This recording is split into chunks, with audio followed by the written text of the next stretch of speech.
मेरे चैनल पर आप सभी का फिर से स्वागत है। आज हम आपको माँ लक्ष्मी का दिव्य मंत्र सुनाने जा रहे हैं। एक ऐसा मंत्र जिसके नियमित जाप से आप देखेंगे कि माँ लक्ष्मी की कृपा आप पर हमेशा बनी रहेगी तथा आपके घर की तिजोरी हमेशा धन से भरी रहेगी। ये माँ लक्ष्मी का बहुत ही दिव्य, प्राचीन और शक्तिशाली मंत्र है। कहते हैं जिस किसी ने भी इस मंत्र का जाप किया वो धन से परिपूर्ण हो गया। उसके घर में धन की कभी कोई कमी नहीं हुई।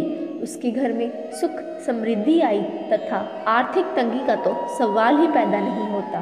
तो चलिए जानते हैं महालक्ष्मी का वो दिव्य मंत्र। उससे पहले यदि आपने मेरी इस वीडियो को लाइक नहीं किया तो लाइक कर दे और चैनल पर नए हैं तो चैनल को जल्दी से जल्दी सब्सक्राइब कर दे। प्रिय भक्तों, इस बात का विशेष करके ध्यान रखें कि माँ के इस मंत्र का जाप सच्चे मन से करें तथा 108 बार करें, तभी आपको इसका लाभ मिलता है, अन्यथा नहीं। मंत्र ओम श्री ह्रीं क्लीं श्री सिद्धलक्ष्मी नमः। ओम श्री ह्रीं क्लीं श्री सिद्धलक्ष्मी नमः। ओम श्री ह्रीं क्लीं श्री सिद्धलक्ष्मी नमः। ओम श्री ह्रीं क्लीं श्री सिद्धलक्ष्मी नमः। ओम श्री ह्रीं क्लीं श्री सिद्धलक्ष्मी नमः। ओम श्री ह्रीं क्लीं श्री सिद्धलक्ष्मी नमः। ओम श्री ह्रीं क्लीं श्री सिद्धलक्ष्मी नमः। ओम श्री ह्रीं क्लीं श्री सिद्धलक्ष्मी नमः।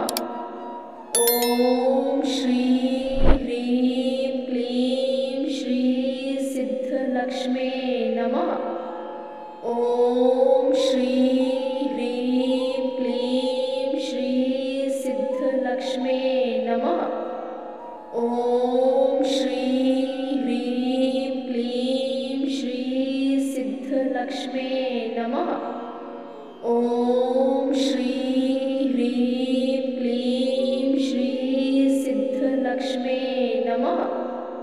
ओम श्री ह्रीं क्लीं श्री सिद्धलक्ष्मी नमः। ओम श्री ह्रीं क्लीं श्री सिद्धलक्ष्मी नमः। ओम श्री ह्रीं क्लीं श्री सिद्धलक्ष्मी नमः। ओम श्री ह्रीं क्लीं श्री सिद्धलक्ष्मी नमः।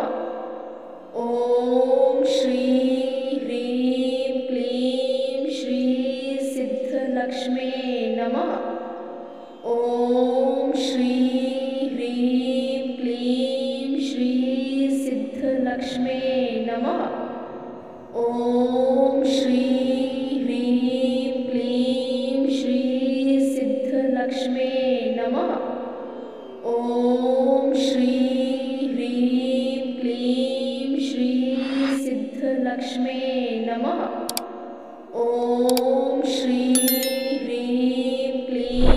श्री सिद्धलक्ष्मी नमः।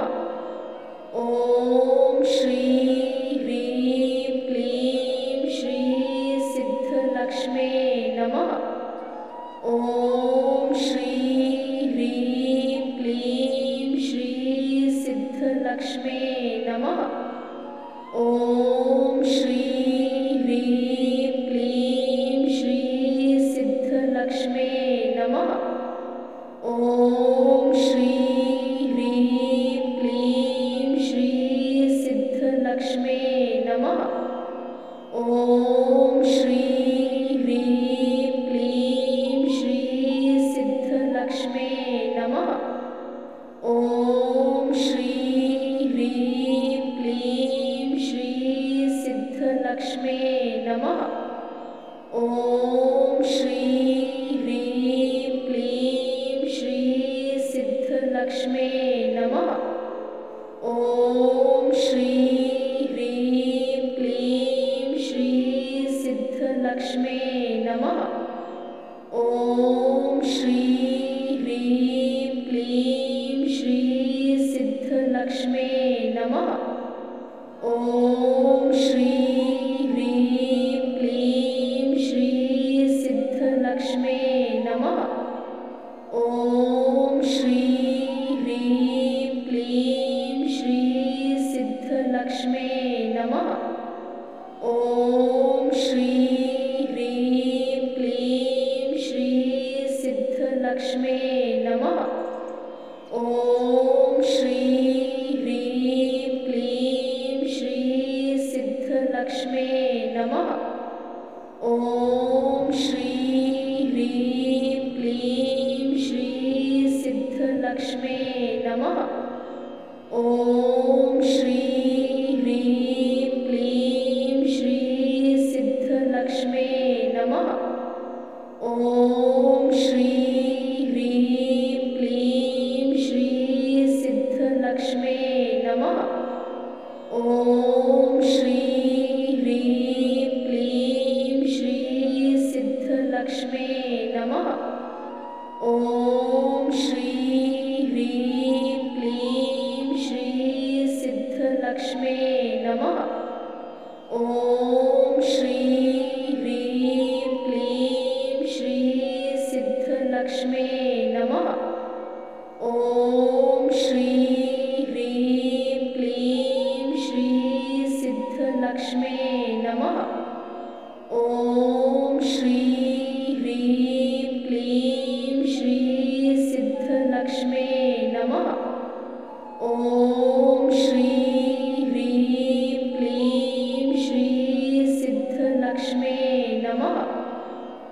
ॐ श्री ह्रीं क्लीं श्री सिद्धलक्ष्म्यै नमः। ॐ श्री ह्रीं क्लीं श्री सिद्धलक्ष्म्यै नमः। ॐ श्री ह्रीं क्लीं श्री सिद्धलक्ष्म्यै नमः। ॐ श्री ह्रीं क्लीं श्री सिद्धलक्ष्म्यै नमः। ॐ श्री ह्रीं क्लीं श्री सिद्धलक्ष्म्यै नमः।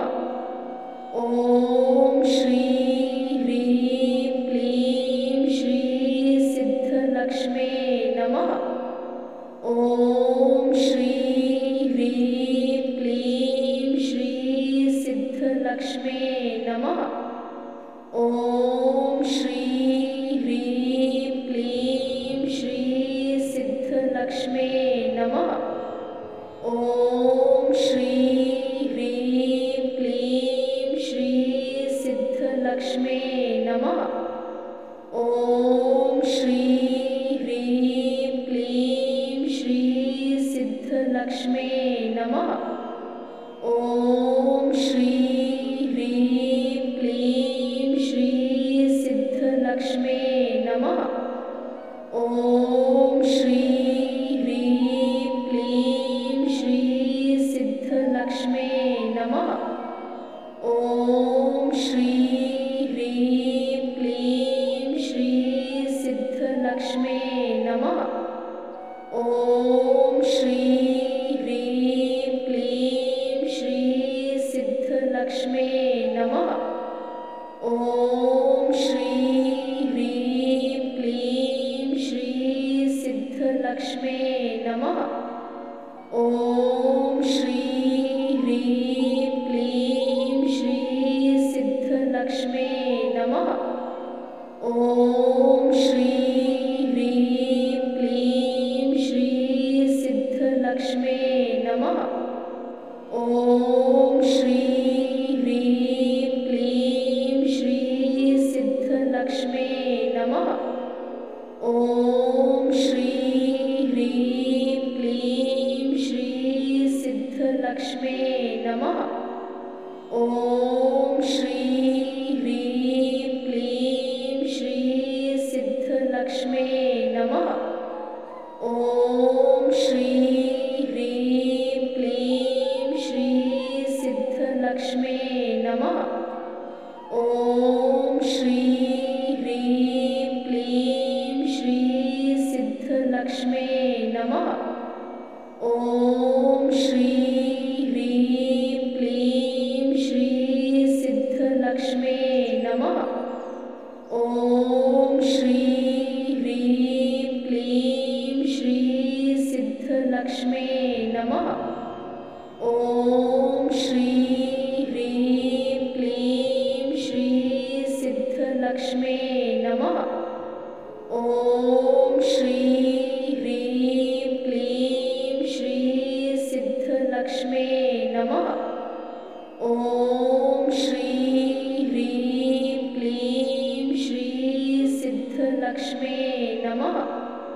ॐ श्री ह्रीं क्लीं श्री सिद्धलक्ष्मी नमः।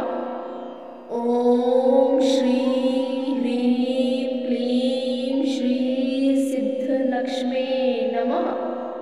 ॐ श्री ह्रीं क्लीं श्री सिद्धलक्ष्मी नमः। ॐ श्री ह्रीं क्लीं श्री सिद्धलक्ष्मी नमः।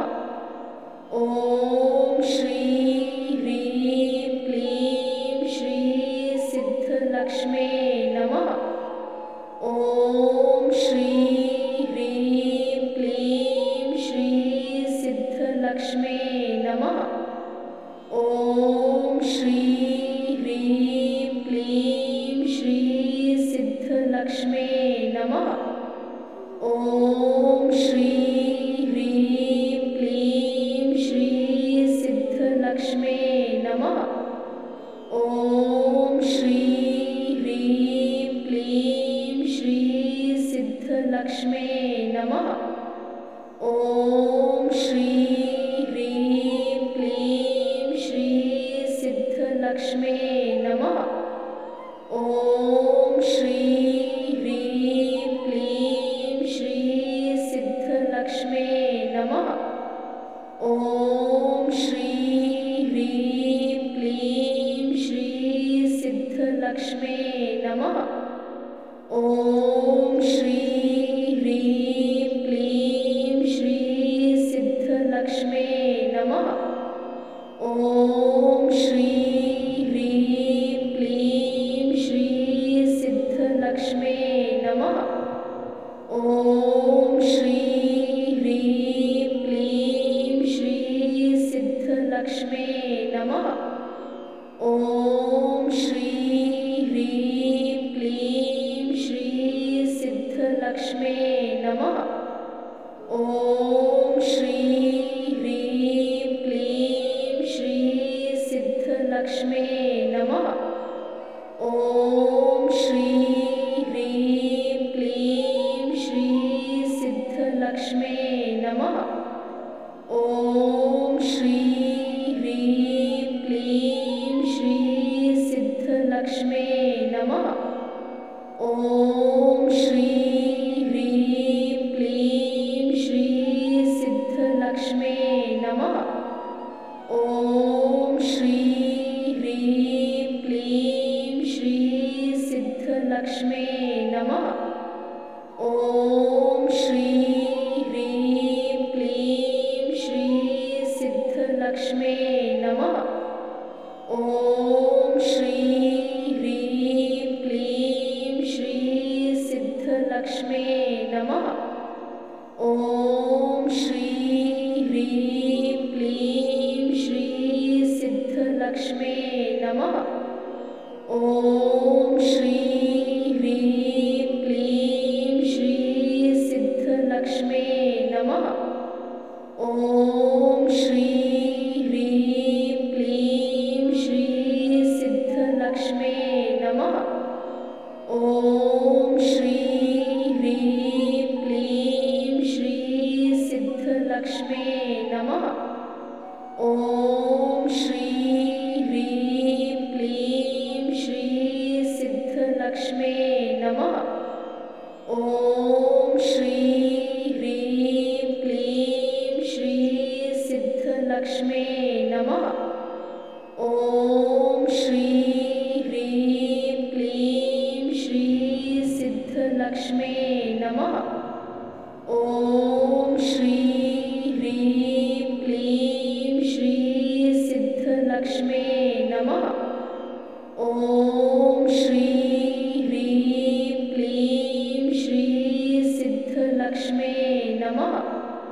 ॐ श्री ह्रीं क्लीं श्री सिद्धलक्ष्मे नमः। ॐ श्री ह्रीं क्लीं श्री सिद्धलक्ष्मे नमः। ॐ श्री ह्रीं क्लीं श्री सिद्धलक्ष्मे नमः। ॐ श्री ह्रीं क्लीं श्री सिद्धलक्ष्मे नमः। ॐ श्री ह्रीं क्लीं श्री सिद्धलक्ष्मे नमः। ॐ श्री ह्रीं क्लीं श्री सिद्धलक्ष्मे नमः। ॐ श्री ह्रीं क्लीं श्री सिद्धलक्ष्मे नमः। ॐ श्री ह्रीं क्लीं श्री सिद्धलक्ष्मे नमः। ॐ श्री ह्रीं क्लीं श्री सिद्धलक्ष्मे नमः। ॐ श्री ह्रीं क्लीं श्री सिद्धलक्ष्मे नमः। ॐ श्री ह्रीं क्लीं श्री सिद्धलक्ष्मे नमः। ॐ श्री ह्रीं क्लीं श्री सिद्धलक्ष्मे नमः। ॐ श्री ह्रीं क्लीं श्री सिद्धलक्ष्मे नमः। ॐ श्री ह्रीं क्लीं श्री सिद्धलक्ष्मे नमः। ॐ श्री ह्रीं क्लीं श्री सिद्धलक्ष्मे नमः। ॐ श्री ह्रीं क्लीं श्री सिद्धलक्ष्मे नमः। ॐ श्री ह्रीं क्लीं श्री सिद्धलक्ष्मे नमः। ॐ श्री ह्रीं क्लीं श्री सिद्धलक्ष्मे नमः। ॐ श्री ह्रीं क्लीं श्री सिद्धलक्ष्मे नमः। ॐ श्री ह्रीं क्लीं श्री सिद्धलक्ष्मे नमः। ॐ श्री ह्रीं क्लीं श्री सिद्धलक्ष्मे नमः। ॐ श्री ह्रीं क्लीं श्री सिद्धलक्ष्मे नमः। ॐ श्री ह्रीं क्लीं श्री सिद्धलक्ष्मे नमः। ॐ श्री ह्रीं क्लीं श्री सिद्धलक्ष्मे नमः। ॐ श्री ह्रीं क्लीं श्री सिद्धलक्ष्मे नमः। ॐ श्री ह्रीं क्लीं श्री सिद्धलक्ष्मे नमः। ॐ श्री ह्रीं क्लीं श्री सिद्धलक्ष्मे नमः। ॐ श्री ह्रीं क्लीं श्री सिद्धलक्ष्मे नमः। ॐ श्री ह्रीं क्लीं श्री सिद्धलक्ष्मे नमः। ॐ श्री ह्रीं क्लीं श्री सिद्धलक्ष्मे नमः। ॐ श्री ह्रीं क्लीं श्री सिद्धलक्ष्मे नमः। ॐ श्री ह्रीं क्लीं श्री सिद्धलक्ष्मे नमः। ॐ श्री ह्रीं क्लीं श्री सिद्धलक्ष्मे नमः। ॐ श्री ह्रीं क्लीं श्री सिद्धलक्ष्मे नमः।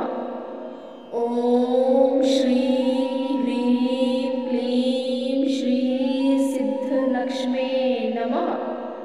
ॐ श्री ह्रीं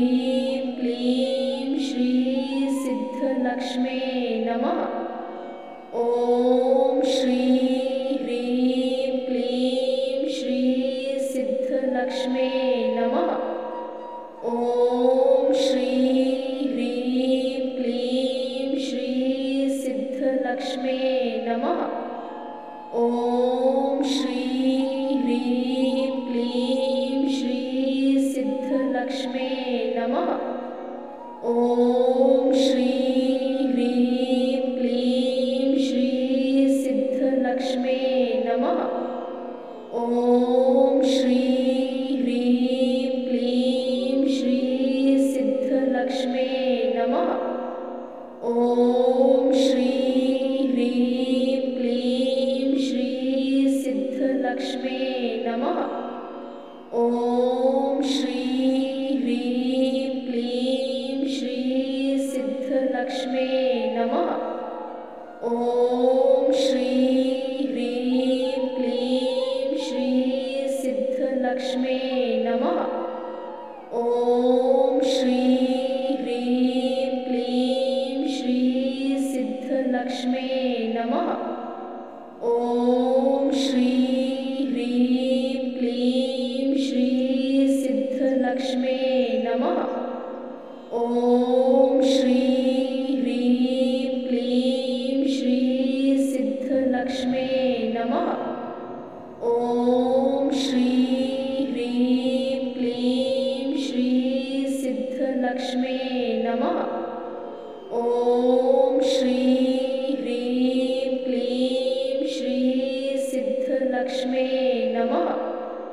ॐ श्री ह्रीं क्लीं श्री सिद्धलक्ष्मे नमः। ॐ श्री ह्रीं क्लीं श्री सिद्धलक्ष्मे नमः। ॐ श्री ह्रीं क्लीं श्री सिद्धलक्ष्मे नमः। ॐ श्री ह्रीं क्लीं श्री सिद्धलक्ष्मे नमः। ॐ श्री ह्रीं क्लीं श्री सिद्धलक्ष्मे नमः।